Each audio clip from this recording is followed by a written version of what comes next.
ना इधर ना उधर, सीधे मुद्दे पर नजर। और क्या है आज की खबर, आप देखना शुरू कर चुके हैं न्यूज़ 18 आपके पुनीत के साथ। हम आज बात करने वाले हैं कल क्या होने वाला है उसकी। जी हां, बात कर रहे हैं कल होने वाली मीटिंग की।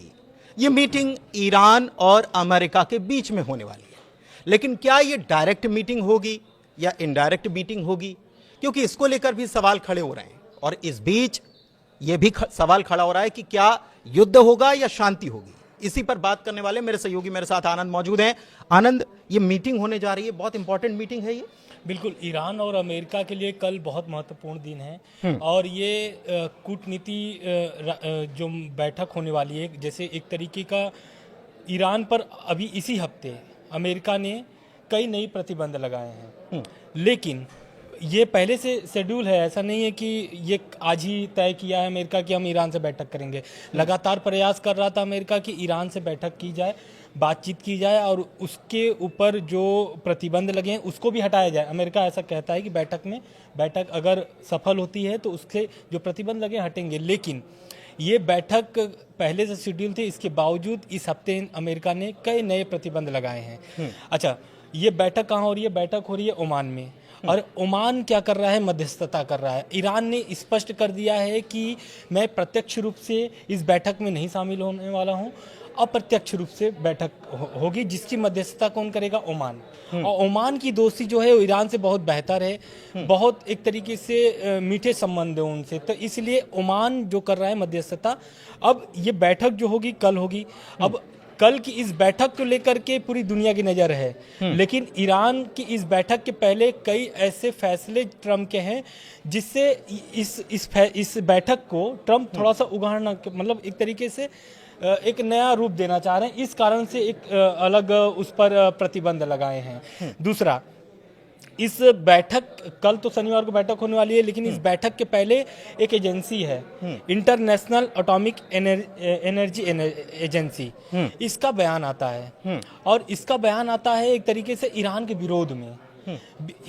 बयान रहता है कि समय निकलता जा रहा है, एजेंसी का बयान है कि समय निकलता जा रहा है, परमाणु हथियार बनाने के बिल्कुल करीब पहुंच चुका है ईरान। और ये दरअसल IAEA की तरफ से ये जो बयान पहले जो जारी किया गया था, उसी के बाद ये टेंशन दरअसल बढ़ी है। बिल्कुल, हाँ। क्योंकि IAEA ने कहा कि भाई ये इतने करीब पहुंच चुके हैं कि ये कभी भी हथियार बना सकते हैं, और हथियार बना सकते हैं तो फिर ट्रंप ने उसके ऊपर सैंक्शंस लगाने और ये सारी चीजें शुरू कर दी। लेकिन अब एक बार फिर से दिलचस्प ये है कि बातचीत का दौर शुरू हो गया।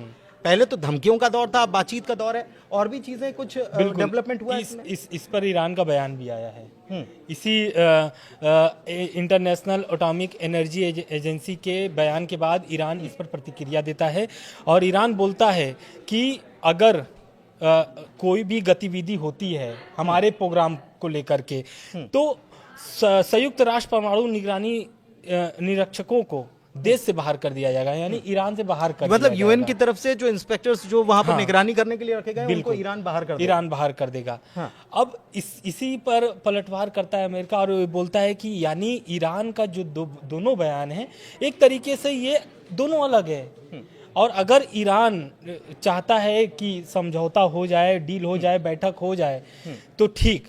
इस पर ट्रंप का बयान है। ट्रंप बोलते हैं कि अगर बैठक सफल होती है तो ठीक, नहीं होता है तब ईरान की मुश्किलें और बढ़ सकती है। और बढ़ने के साथ साथ अभी तो इस हफ्ते लगे हैं जो सेंक्शन तो लगे ही हैं, आने वाले हो सकता है कि शनिवार की बैठक के बाद ही कुछ नई घोषणा कर दे ईरान के खिलाफ ट्रंप। बिल्कुल।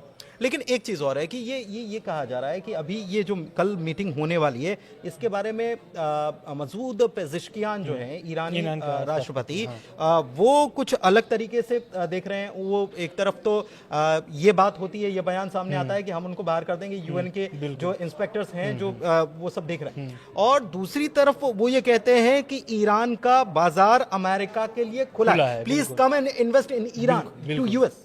बिल्कुल, अगर इस हफ्ते का उनके बयान को अगर हम बताएं अपने दर्शकों को, तो पहले तो वो बयान देते हैं मसूद पेज़ेश्कियान, वो कहते हैं कि अगर अमेरिका समझौता चाहता है, डील सफल बनाना चाहता है, जो बैठक होने वाली वार्ता सफल बनाना चाहता है, तो उसको 2015 वाले ही डील पर बात करनी होगी। जिस डील को अमेरिका छोड़ के भागा था उस समय। तो उस बैठक में उस डील में ये था कि वो परमाणु प्रोग्राम जो चला रहा है ईरान, वो चलाता रहेगा, और उस पर ये एक बयान था। उसके बाद ईरानी राष्ट्रपति का बयान आता है कि समझौता करने के लिए हम लोग तैयार हैं, लेकिन ईरान की जो दबाव वाली नीति है इससे इसको बदलना पड़ेगा और विश्वास की नीति लाना पड़ेगा, यानी ईरान के प्रति उसको विश्वास बनाना पड़ेगा, तब जाकर के ईरान की वार्ता कंप्लीट हो। तो ये मसूद पेजेश्कियान का बयान भी उसी से जुड़ा हुआ हम मान सकते हैं। दिलचस्प बात यह है कि ये मीटिंग जो होने वाली है ये किसके साथ होने वाली है? ईरान के विदेश मंत्री अब्बास अघारची जो हैं वो, और उनके साथ मिडिल ईस्ट में अमेरिका के जो दूत हैं स्टीव विटकॉफ, उनके साथ ये मीटिंग होने वाली है और अहम मीटिंग है। लेकिन ट्रंप ने मीटिंग होने के पहले एक बात और कही है, वो क्या कह रहे हैं? वो कह रहे हैं कि अगर ये जो ईरान के जो विदेश मंत्री हैं और ये आपके हो गए अमेरिका के, बिल्कुल, अगर ये दोनों की बैठक सफल नहीं होती है तो ईरान पर सैन्य कार्रवाई की जा सकती है। सैन्य कार्रवाई यानी कि एक तरीके से हमला बोला जा सकता है अमेरिका की तरफ से। इस मीटिंग में अगर कुछ नहीं निकला तो हम बिल्कुल अटैक भी कर सकते हैं। बिल्कुल बिल्कुल, लेकिन ये सब जानता है कि ट्रंप आज बोलते हैं फिर कल अपने ही बयान को वो पलट देते हैं। जैसे कि उदाहरण अभी देख लीजिए, बहुत सारे देशों पर वो टैरिफ लगाए थे, लेकिन अब वो फिर एक दिन बाद जब देखते हैं बाजार एकदम खत्म हो गया है, एकदम गिर के चौपट हो चुकी है, तो फिर वो क्या करते हैं 90 दिनों का रोक देते हैं कि भाई अब 90 दिनों तक चीन छोड़ करके और कनाडा छोड़ करके बाकी सभी देशों पर 90 दिनों तक के लिए टैरिफ ये लागू नहीं होता है। लेकिन एक चीज और है कि अब देखिए ये टैरिफ की अगर बात करें तो इसमें पहले तो रेसिप्रोकल नाम आ रहा था कि रेसिप्रोकल टैरिफ लगाएंगे, लेकिन अब रिटेलिएटरी टैरिफ आने लग गया है।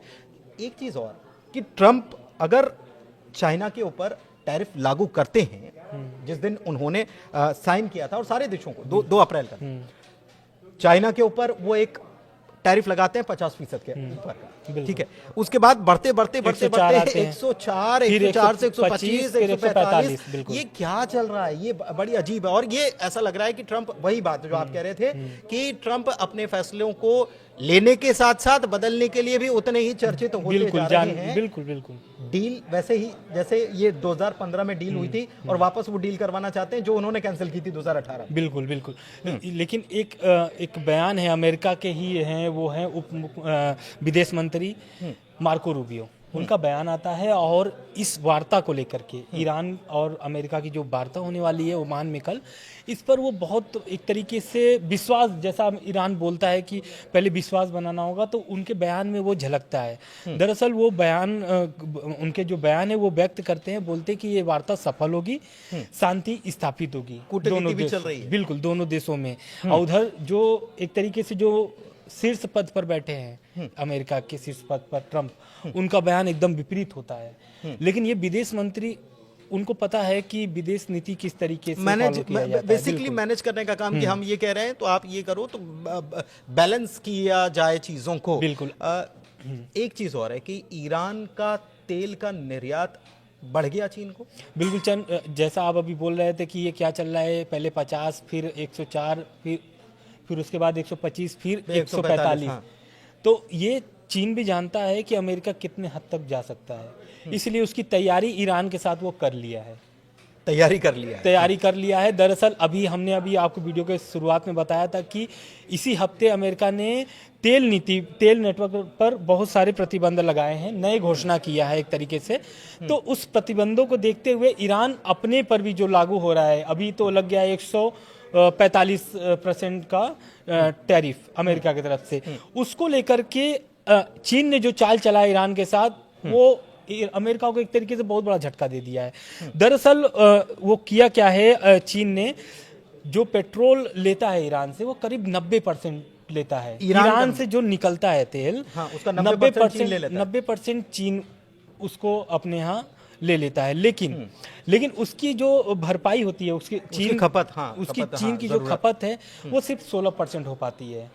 और ये चीन जानता है अच्छे तरीके से। इस कारण से उसने जो इस बार का आयात है 1.8 बिलियन बैरल प्रतिदिन को पार कर गया है। अच्छा। और ये अपने आप में एक बहुत बड़ा रिकॉर्ड है। और चीन भी जानता है कि ईरान भी, ये दोनों ही एक तरीके से अमेरिका के दुश्मन बन चुके हैं, बने हुए भी हैं बहुत दिनों से। इधर वो वॉर करने की धमकी देते हैं, इधर ट्रेड वॉर चीन से चल रहा है। इसीलिए ये बात सामने आई कि मार्च में जो ऑयल इंपोर्ट है ईरान से वो सबसे हाईएस्ट लेवल पे पहुंच बिल्कुल, गया। वो रिकॉर्ड दर पर है ये। लेकिन एक बात ये है कि अगले महीने नहीं जाएगा, ये भी कहा जा रहा है, क्योंकि डिमांड नहीं है। डिमांड नहीं है, और प्लस हो सकता है बहुत सारे प्रतिबंध आने वाले समय में ईरान पर लग जाए, या अगर हट सफल भी जाए। नहीं हो, हट भी जाए। बिल्कुल, अगर हट जाता है तो इसमें कहीं ना कहीं चीन पर दबाव बढ़ जाएगा, क्योंकि अगर अमेरिका हटाता है तो जाहिर सी बात पे उस पर भी दबाव बनाएगा फिर कि भाई चीन से इतने संबंध आपको नहीं रखने पड़ेंगे। अमेरिका करता है लगातार। हाँ बिल्कुल, लेकिन अमेरिका करता है, लेकिन इसके बावजूद ईरान और चीन के संबंध जो हैं, इसको लेकर हम एक वीडियो में चर्चा भी कर चुके हैं कि बहुत प्रगाढ़ संबंध हैं, व्यापारिक संबंध हैं। ऐसे तो संबंध अमेरिका और ईरान के भी बहुत प्रगाढ़ हुआ करते थे, लेकिन वो बीते कल की बात हो गई। अब तो आज वर्तमान की हमको बात करनी होगी।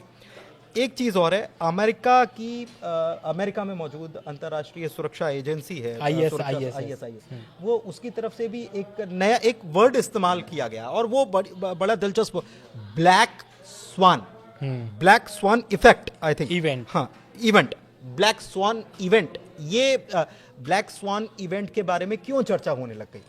दरअसल क्या हुआ है कि परमाणु खतरे का जो स्तर है वो 180 था। 180 मतलब एक उनका पैमाना है। हाँ। उसमें 157 अंक के स्तर पर ईरान ने अपनी पकड़ बना ली है, मतलब जगह बना ली है। हाँ।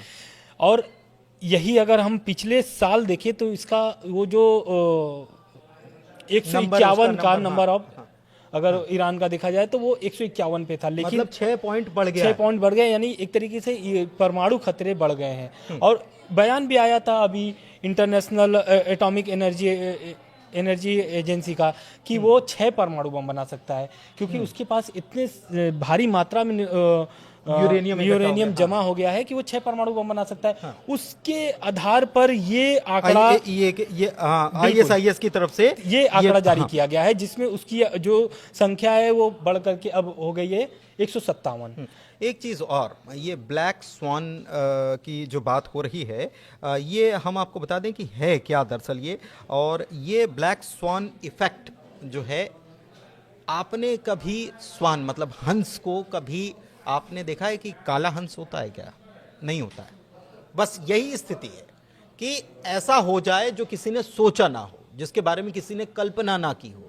बाजार के लिए भी इस टर्म का इस्तेमाल किया जाता है, इसीलिए ये टर्म इस्तेमाल यहां पर हो रही है। एक और डेवलपमेंट हुआ है सीरिया में। बिल्कुल, देखिए सीरिया में अभी हम कल ही वीडियो बनाए थे, तो जिसमें हम बताए हैं कि सीरिया में ईरान कमजोर हो रहा है, लेकिन जो आज की खबर है ना, उससे बहुत ताकतवर दिखने लगा है ईरान, क्योंकि जैसा कि हमने बताया था कि सीरिया में ईरान की पकड़ कम हो गई है, और वहाँ पर ईरान और इजराइल, तुर्की, ये लोगों का पकड़ अधिक हो गया। इजराइल और तुर्की की पकड़ अधिक हो गई दरअसल। हाँ बिल्कुल, असल में जब बशर और असद की सरकार थी तब तक ईरान की पकड़ वहाँ पे मजबूत थी, लेकिन अब सरकार किसकी है? STS की, जुलानी की सरकार आ गई है।